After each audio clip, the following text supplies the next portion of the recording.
आप सभी को नवरात्रि की बहुत बहुत शुभकामनाएं। माँ भगवती की कृपा आप सभी पर बनी रहे। नमस्कार दोस्तों, आज की इस वीडियो में हम जानेंगे कि नवरात्रि की पूजा के लिए हमें क्या क्या सामग्री चाहिए होती है। देखिए, नवरात्रि आने वाले हैं और नवरात्रि पूजन के लिए जो जो सामग्री हमें चाहिए होगी वह सभी सामग्री आज की इस वीडियो में मैं आपको दिखाने वाली हूँ। तो आप भी नवरात्रि पूजन की तैयारी पहले से ही कर लें ताकि नवरात्रि के दिन स्थापना में और पूजा में कोई भी हड़बड़ाहट ना मचे। और हाँ, पूरे 9 दिन तक पूजा में जो सामग्री हमें चाहिए होगी वह सारी सामग्री मैंने दिखाई है। तो चलिए वीडियो को शुरू करते हैं।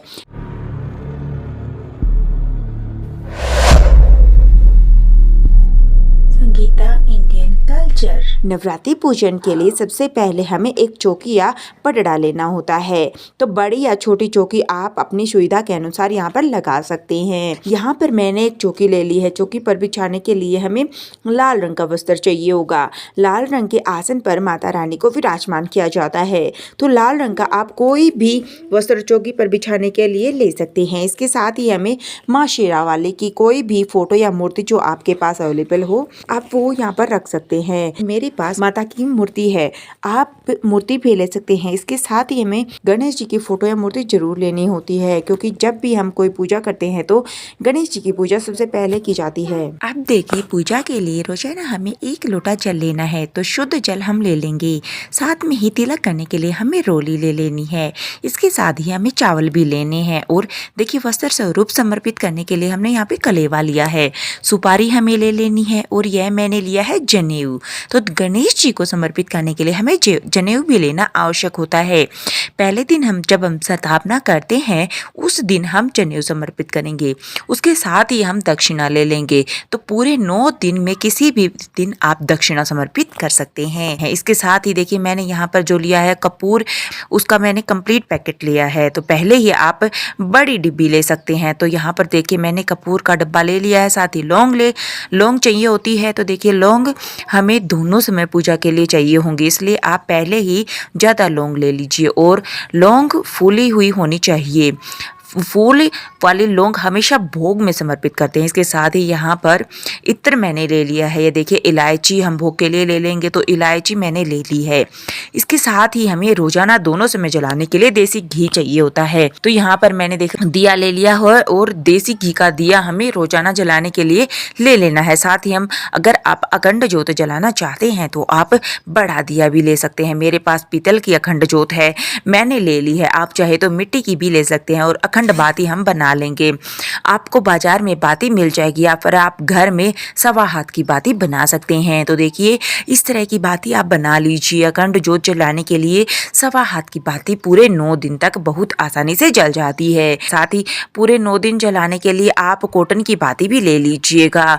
गोल बाती या लंबी बाती आप जो चाहे वो ले सकते हैं। जवारे बोने के लिए यहाँ पर मैंने मिट्टी का एक कुंडा ले लिया है। आप मिट्टी का कुंडा ले सकते हैं या आप घर में भी कोई भी शुद्ध पात्र बर्तन जो भी आपको अवेलेबल हो वह आप जवारे उगाने के लिए ले सकते हैं। आप कोई भी पात्र ले लीजिए।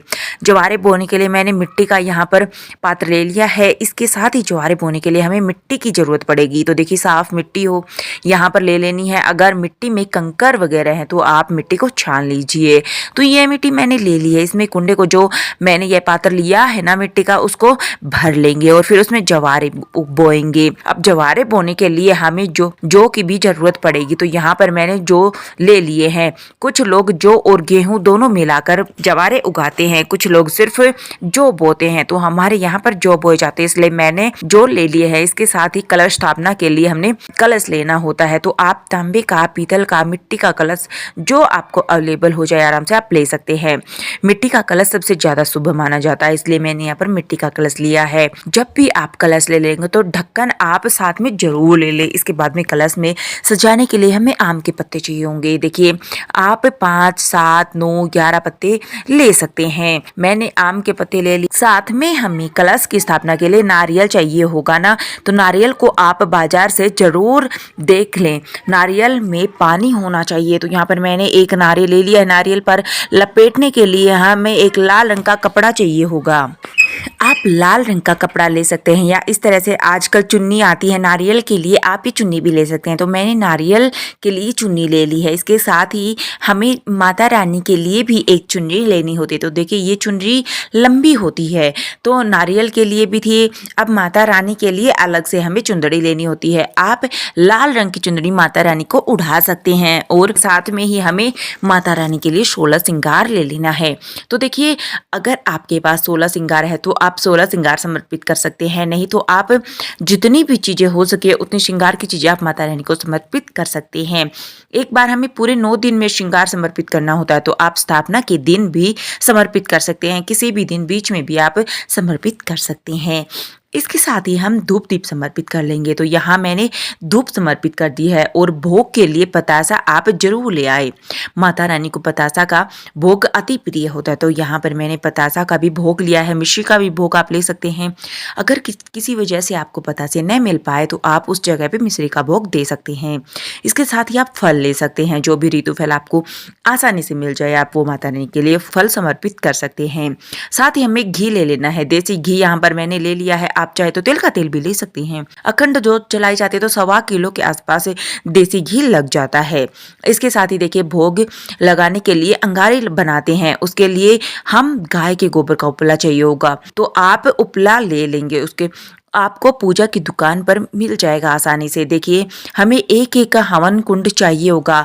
अगर आप इस तरह का मिट्टी का हवन कुंड ले सकते हैं या फिर आप इस तरह से जो भी मिट्टी का जो बर्तन होता है, ढक्कन होता है बड़ा सा, उसमें भी आप भोग लगा सकती हैं। छोटा सा हवन करना चाहते हो तो हमें भोग लगाते समय इस तरह का कोई मिट्टी का बर्तन हो तो आप वो ले सकते हैं, या फिर तांबे का हवन कुंड हो वो भी आप ले सकते हैं। इसके साथ ही भोग के लिए हमें पान के पत्ते चाहिए होंगे, तो 2 पान के पत्ते यहाँ पर मैंने ले लिए हैं। और फूल हमें चाहिए होंगे। माता रानी को लाल रंग के फूल अति प्रिय हैं, तो लाल रंग के फूल मिल जाए तो आप लाल रंग के फूल ले लीजिएगा। अगर लाल रंग के फूल ना मिल पाए तो जो भी फूल आपको मिल जाए उससे आप माता रानी का पूजन कर सकते हैं।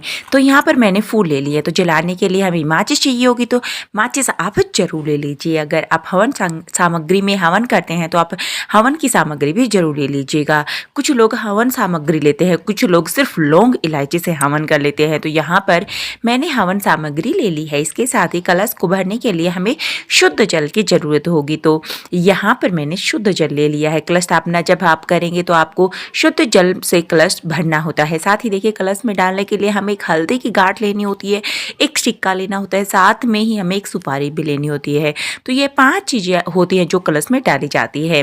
वे पहले ही आप जल अलग कर ले। यहाँ पर हल्दी, सिक्का, सुपारी मैंने ले लिया है। एक लौंग मैं यहाँ पर ले लूंगी और एक इलायची। यह 5 चीजें पहले से ही अलग करके रखें ताकि कलश स्थापना के समय आपको कोई भी हड़बड़ाहट ना हो। तो यह 5 चीजें मैंने अलग अलग करके रख ली है। तो टोटल सामग्री हो जाती है। तो हमें नवरात्रि के पूरे 9 दिन पूजा के लिए यह सामग्री चाहिए होती है। वैसे तो आप सामग्री जितना भी बढ़ा सकते हैं, लेकिन यहाँ पर मैंने बेसिक सी सामग्री दिखाई है, तो जो आपको नवरात्रि की पूजा के लिए जरूरी चाहिए होती है। अगर आप नवरात्रि की पूजा करते हैं तो माता रानी की स्थापना करते हैं, नवरात्रि में जो इतनी पूजा सामग्री जो आपको चाहिए होती है वह यह सब थी। अगर आपको हमारा वीडियो पसंद आया है तो उसे लाइक कीजिएगा और हमारे चैनल को जरूर सब्सक्राइब कीजिएगा। अगला वीडियो हम आपके लिए जरूर लेकर आएंगे। अगला वीडियो मैं आपके लिए डालने वाले को नवरात्रि में जवारे कैसे उगाए। तो तब तक के लिए हमारे साथ जुड़े रहें, हमारे चैनल को सब्सक्राइब कर लीजिए और बेल आइकन को जरूर प्रेस कीजिए ताकि आने वाले वीडियो का नोटिफिकेशन आप तक आसानी से पहुंच जाए। तो मिलते हैं अगली वीडियो में, तब तक के लिए जय माता दी दोस्तों।